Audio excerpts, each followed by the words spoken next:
ഞങ്ങൾ ഇവിടെ നിന്ന് ഞങ്ങൾ എങ്ങോട്ട് പോകും? ഇത് ഞങ്ങളുടെ ജീവിത പ്രശ്നമല്ലേ? ഞങ്ങൾ ആരോടെ പറയണ്ടേ? ഇപ്പം നിങ്ങളെ പോലുള്ള ചാനലുകാർ വരുമ്പോൾ ഞങ്ങൾ ഉള്ളതെന്ന് സംസാരിക്കും. നിങ്ങളത് ഉചിതമായ രീതിയിൽ സപ്പോർട്ട് ചെയ്ത് ഞങ്ങൾക്ക് വേണ്ടി നിങ്ങൾ കാര്യങ്ങൾ ചെയ്യും. ഇപ്പം 40-50 കൊല്ലത്തോളമായി ഇവിടെ ഇടപാട് ചെയ്യുന്ന ഞങ്ങളെ പോലുള്ളവരെ വെറും ഒരു വിലയില്ലാത്തവരാക്കി വെറുതെ പുറത്തേക്ക് കളയാന്നുള്ളതാണ് ഇവിടുത്തെ മുനിസിപ്പാലിറ്റി. ആലുവ മാർക്കറ്റിന്റെ നവീകരണത്തിനായി മാർക്കറ്റിലെ കടകൾ പൊളിക്കുന്നത് താൽക്കാലികമായി നിർത്തിവെച്ചു. ബദൽ സൗകര്യം ഫലപ്രദമായി ഏർപ്പെടുത്താതെ കടകൾ പൊളിക്കാൻ അനുവദിക്കില്ലെന്ന നിലപാടുമായി കച്ചവടക്കാർ രംഗത്ത് വന്നു. കനത്ത പോലീസ് ബന്ദോബസ്തോടെയാണ് നഗരസഭ അധികൃതരെത്തിയത്. അതോടൊപ്പം തന്നെ ഈ പണി നടക്കുന്നതിനോടൊപ്പം തന്നെ അവിടെ ഇവരുടെ ഉപജീവന മാർഗം കൂടി സംരക്ഷിക്കുന്ന രീതിയിലേക്കായിരിക്കും. ഇതുപോലെ 3.25 ഏക്കർ സ്ഥലമുണ്ട്. ഇത് ബിൽഡിംഗ് വരുന്നത് വെറും 50 സെൻറ്റ് സ്ഥലത്താണ്. അങ്ങനെയായിട്ടുള്ളൊരു അവസരം നമ്മൾ ചോദിച്ചു, എന്താ അതിൻ്റെ അകത്ത് കുഴപ്പമുള്ളത്? ഇവർ പറയുന്നത് നിർമ്മാണം തടസ്സം വരുമെന്നാണല്ലോ പറയുന്നത്. ആ കോൺട്രാക്ടർമാരായിട്ട് സംസാരിക്കാം.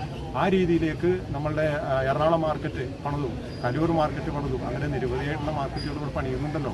അതിനെല്ലാം തന്നെ ഈ സംവിധാനങ്ങൾ ഒരുക്കി കൊടുത്തത് ഇത് രാഷ്ട്രീയത്തിൻ്റെ ഭാഗമായിട്ടാണ് ഈ രീതിയിലുള്ള ഏർപ്പാടുമായി നഗരസഭ ഉള്ളത്. ഒരു കാരണവശാലും തൊഴിലാളികളുടെ പണി പോകാനും അതോടൊപ്പം തന്നെ നാട്ടിലെ വ്യാപാരികളുടെ അടക്കമുള്ള ഒരു വിഷയം ആണ് എന്നുള്ളത് കൊണ്ട് തന്നെ CPM ഇതുമായി ബന്ധപ്പെട്ടുകൊണ്ട് മുന്നോട്ട് പോകുന്നത്. ഇപ്പോൾ ഇന്ന് ഇവിടെ സംഭവിച്ചിരിക്കുന്ന കാര്യങ്ങൾ കോടതി വിധി മുനിസിപ്പാലിറ്റി കച്ചവടക്കാരും തമ്മിലുള്ള ഒരു എഗ്രിമെൻറ്റിൻ്റെ പ്രശ്നമാണ്. ഈ എഗ്രിമെൻ്റ് വെക്കുന്ന മുറയ്ക്ക് ഞങ്ങൾക്ക് ആവശ്യമായ സൗകര്യങ്ങൾ അവർ ഏർപ്പാടാക്കുന്ന സ്ഥലത്ത് ചെയ്ത് തരാമെന്ന് പറഞ്ഞിട്ടുണ്ടായിരുന്നു. ഇവർ ഈ കടമുറികൾ പൊളിക്കുവാൻ വേണ്ടി സെക്രട്ടറി നേതൃത്വത്തിലൂടെ വന്നത്. ഈ കണ്ട പോലീസ് എല്ലാവരും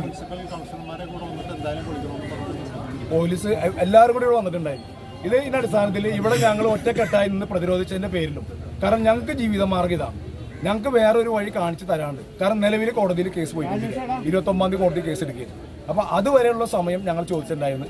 അത് ബഹുമാനന്റെ കളക്ടറിൽ നിന്ന് ഓർഡർ കിട്ടിയിട്ടുണ്ട്. അത് പ്രകാരം ഇന്ന് ഈ സംഭവങ്ങൾ ഇവിടെ വെച്ച് അവരത് പരിഹരിച്ച് വിട്ടേക്കുന്നുണ്ട്. ആ ജില്ലാ കളക്ടർ ഇപ്പോൾ ഇടപെട്ട് തൽക്കാലത്തേക്ക് നിർത്തിവെക്കാൻ പറഞ്ഞിട്ടുണ്ട്.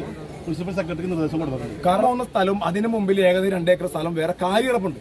ഇതൊന്നും ഉപയോഗിക്കാണ്ട് മാർക്കറ്റിലെ കച്ചവടക്കാരെ മാക്സിമം ഒഴിവാക്കുക എന്നുള്ളത് തന്നെയാണ് അവരുടെ അജണ്ട.